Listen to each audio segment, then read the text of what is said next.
All right, welcome to What the Heck Did You Do This Weekend?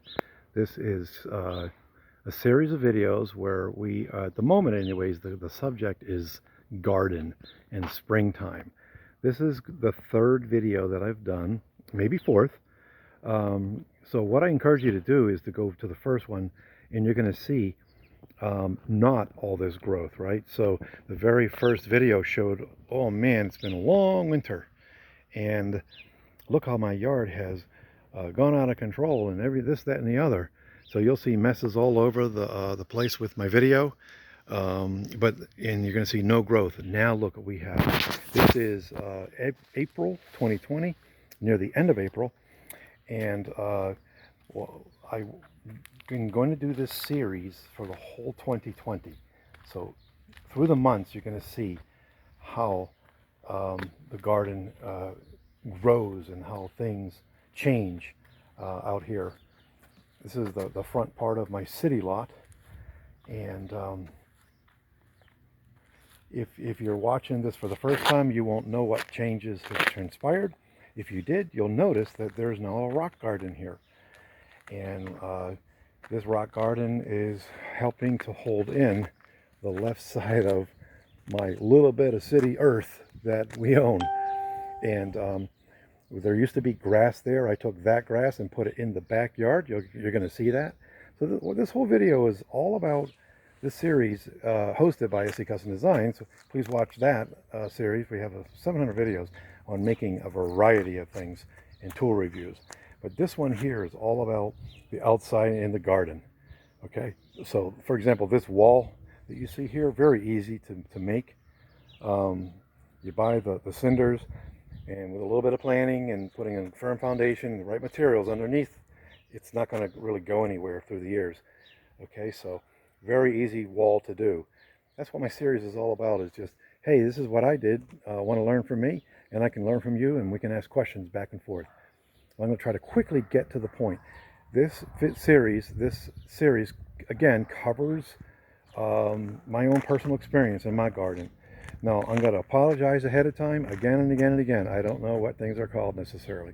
My lovely one, as I talk, I'm going to scroll along here. My lovely one knows the names of these things. I will know the names of some of them because I had personal involvement in planting them or transplanting them. Those were Rose of Sharon's I transplanted. Those are there so that I can have a little bit of privacy through the years as they grow. My wife doesn't want my porch enclosed, our porch enclosed, and so, and furthermore, she wanted me to take the clapboards off the side, and so I did that. So the compromise is I'm going to be planting things, and have been planting things through the years, to try to have some kind of privacy when I come out on my porch. So look up the video where I took the clapboards off. Decided I would router these edges here. I still have to put a post in the middle so I can be compliant with regulations. We don't want children, but toddlers, falling through there. So I'm just going to come along here. This is my little strip of land that I maintain. And I'm walking on my neighbor's driveway right now. We transplanted this. I believe they are hostas. Okay, I'm probably going to be wrong. And the whole idea of this series is you can chat with me. Well, it's not a live video. I just tried doing live videos again and I keep messing up. So it's going to be better for me if I just do normal videos until I can figure that out. All right, so we are at 1K beyond, so we get to do live videos now. It's really exciting. So yeah, we plant things along here to help maintain the dirt so it doesn't go into, for example, my neighbor's driveway. All right, so that's the idea of the hostas. Naturally, through the years, you're going to have to get rid of all the weeds and the things that decide they want to grow there as well. You got to stay on top of that, obviously, or it just takes over. Okay. So, sounds like we have a little bit of a dog argument going on.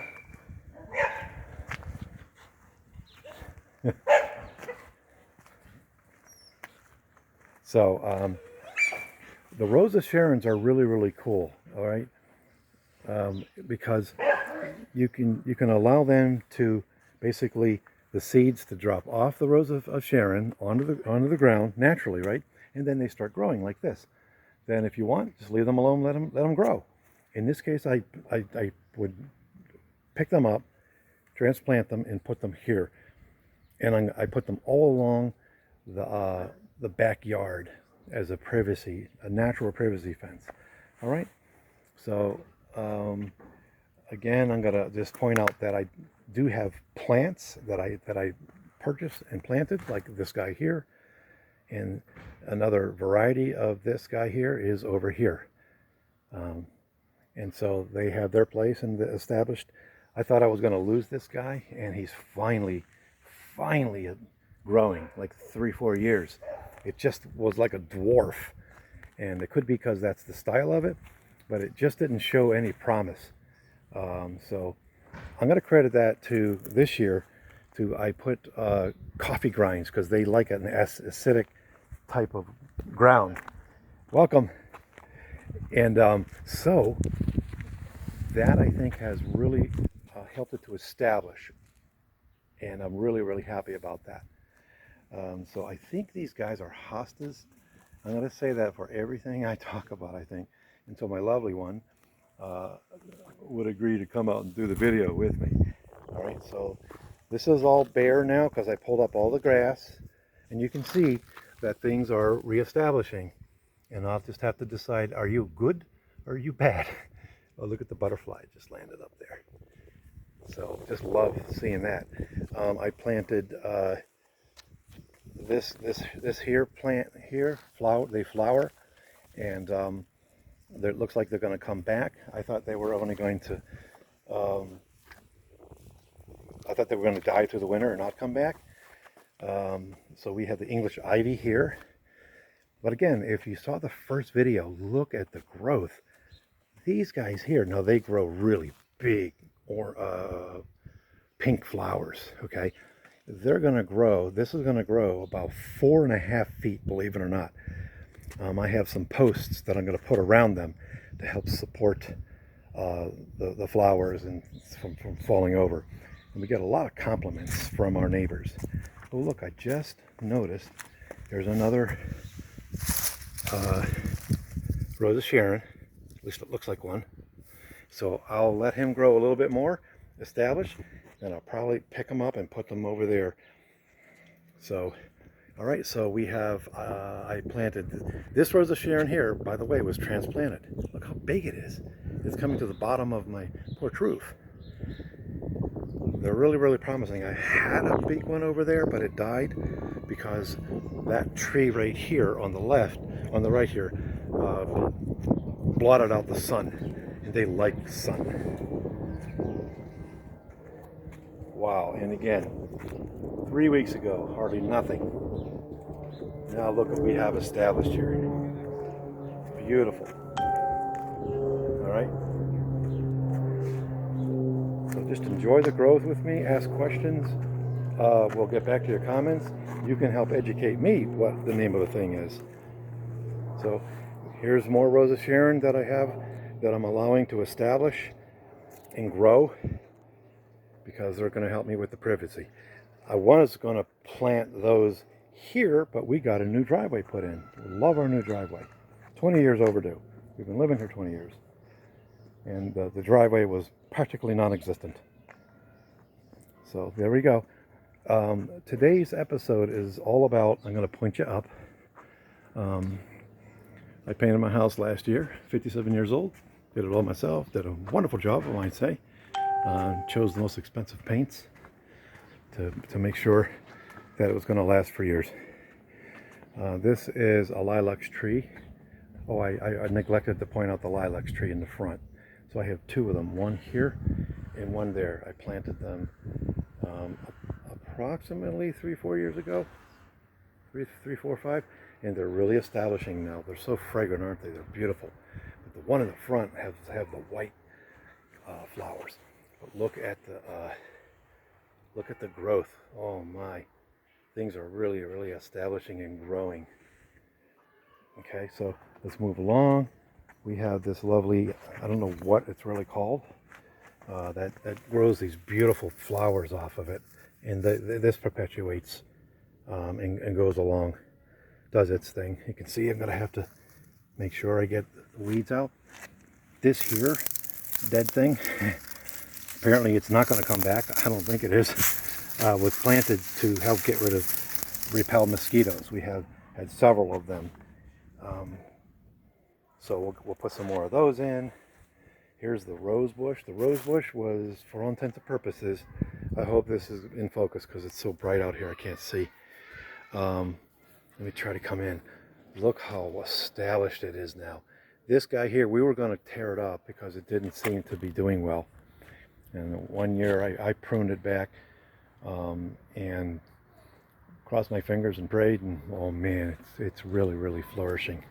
Let's come in here. Hopefully you can see all that fresh growth. Oh, I love it. I really love this. Here's our other lilacs. Again, it's really establishing itself. I'm going to have to transplant him and put him over a couple of feet. Now that we have the driveway in, it looks a little bit off between this one here and that one over there. So you basically, I believe I read that you can transplant them after they've flowered and all that type of thing. And so I always do my research though before I do a thing. So we also, where this tire is, there was a Rose of Sharon there. I moved him out front on the right side of my porch. All right, so excuse the mess. The mess is becoming more and more tidy as I consolidate. All right, let's get on to the main subject, okay? In the last video, what the heck did you do this weekend? I planted this peach tree, okay? And me being the ignoramus that I am, did not realize that I needed to, I want him to focus, but he's not. We needed to have 2 of them so they can cross-pollinate. But look how tall he is. When I first had him, I didn't have any of this growth here. Look how nice. So the leaves are coming in. When I bought it, these guys were definitely on there. So we won't get any, apparently it takes about 3 years for the peaches to establish. That being said, we've got him in the ground, and then we put him in the ground. I believe this is a forsythia. And pardon me, I've got some random bottles. Just toss them over there. Sorry for that spinning.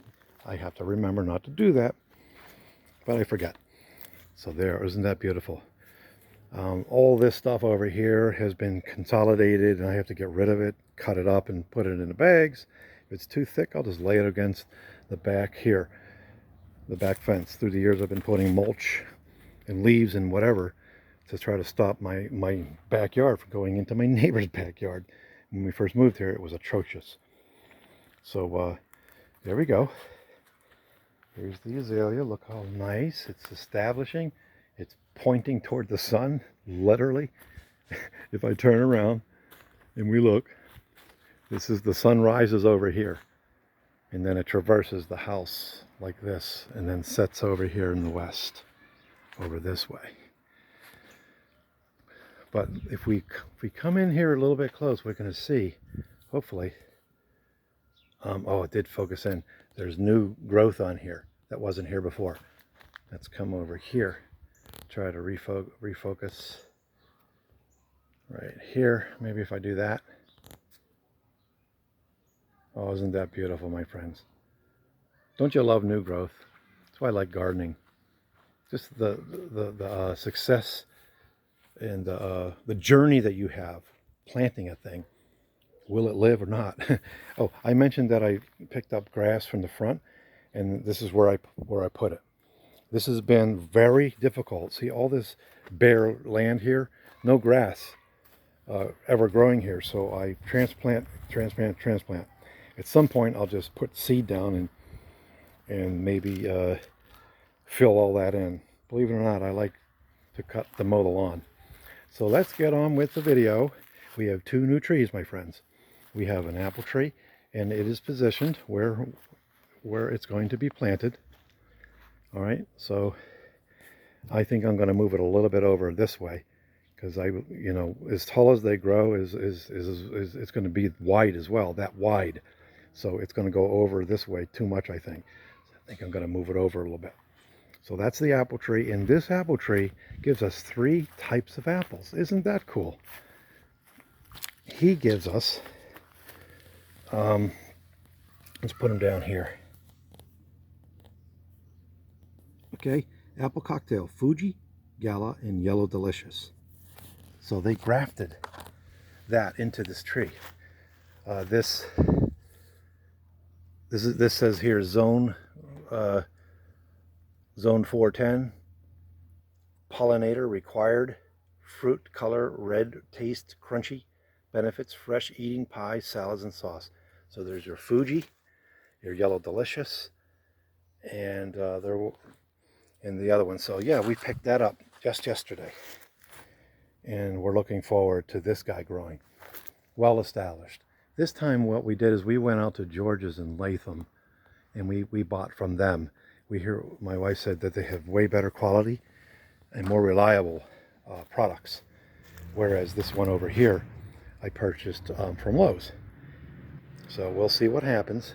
We're looking at about 3 years to get plums off of him, by the way. So let's move over to our new plum tree. All right, here's our new plum tree.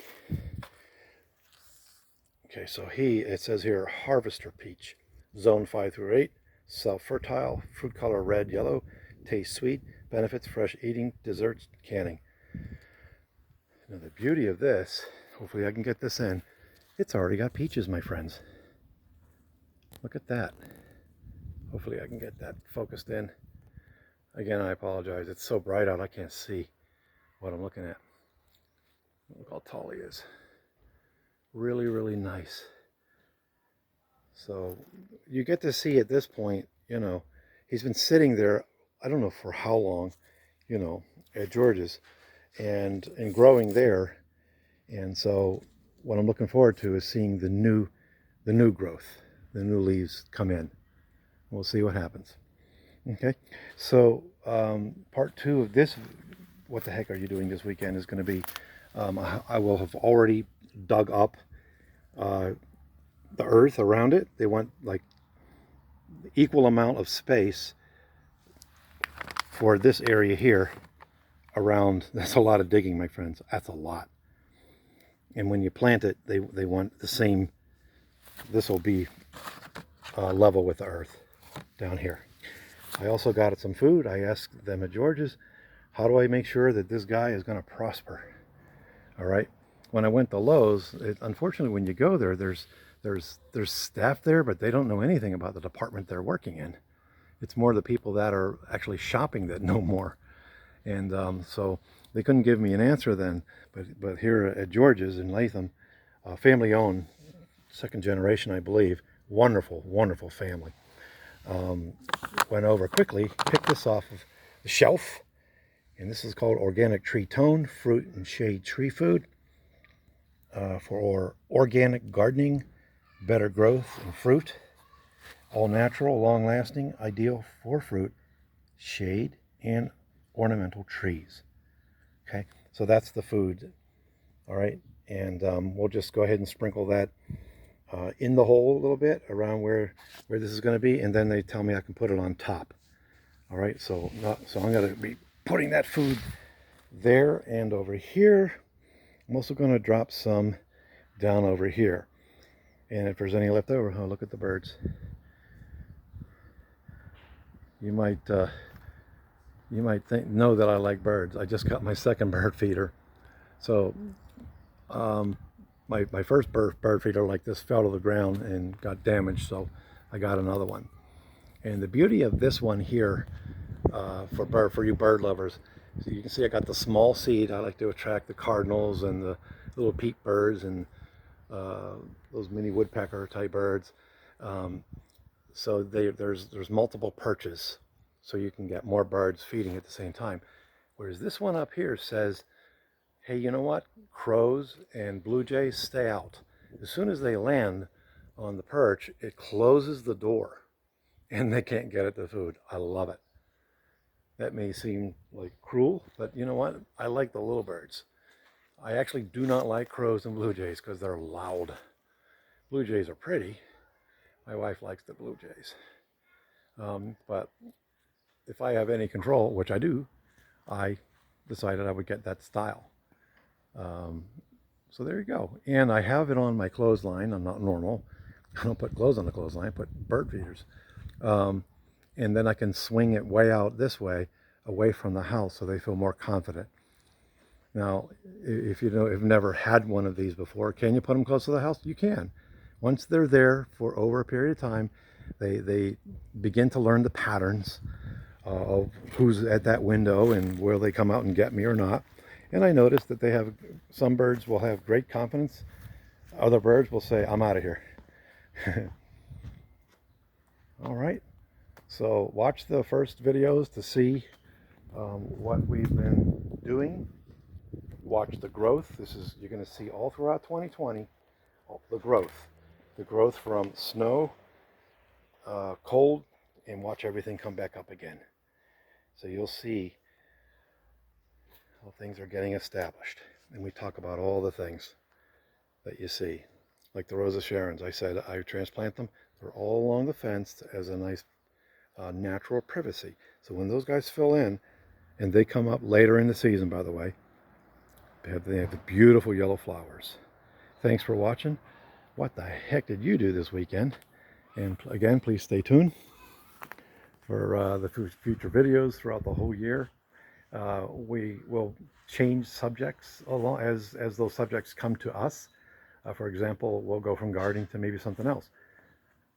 The example of that is our wall. Last year I painted the house. I got that all done. I got the roofs done, got a new driveway. And this year we need to address our, it's like about 95 to 100-year-old foundation. This house is a Victorian revival. We're going to go back out front so you can see the Victorian revival, what it looks like. Now this house, believe it or not, was in a Sears catalog kit. Isn't that cool? Back then, I think I have one of those Sears catalogs, which is not original, but it shows you the things you used to be able to buy. So yeah, that was fun painting this house. My kid, it wasn't fun. It was a lot of hard work. My wife picked out the color. We used to have a pink house. As a matter of fact, folks who haven't visited us for a period of time will drive by our house. Not only because it's a completely different color, I did a lot of work here, and the driveway's new as well. So, all right, this is where we started. This is where we're going to end. Thanks again for watching. Part 2 of today's video is going to be about, we'll have already dug the holes for the plants, and I'll put this camera on a tripod so that you can watch me go finish it off. All right, take care. God bless. We'll do our goodbye in various languages. Shalom uvracha lechavarim sheli ba'aretz Yisrael. Goodbye to my friends in Israel. That's Hebrew. Masalami. Goodbye in Arabic. Tutzins, Afrikaans. Zaitjin, Mandarin.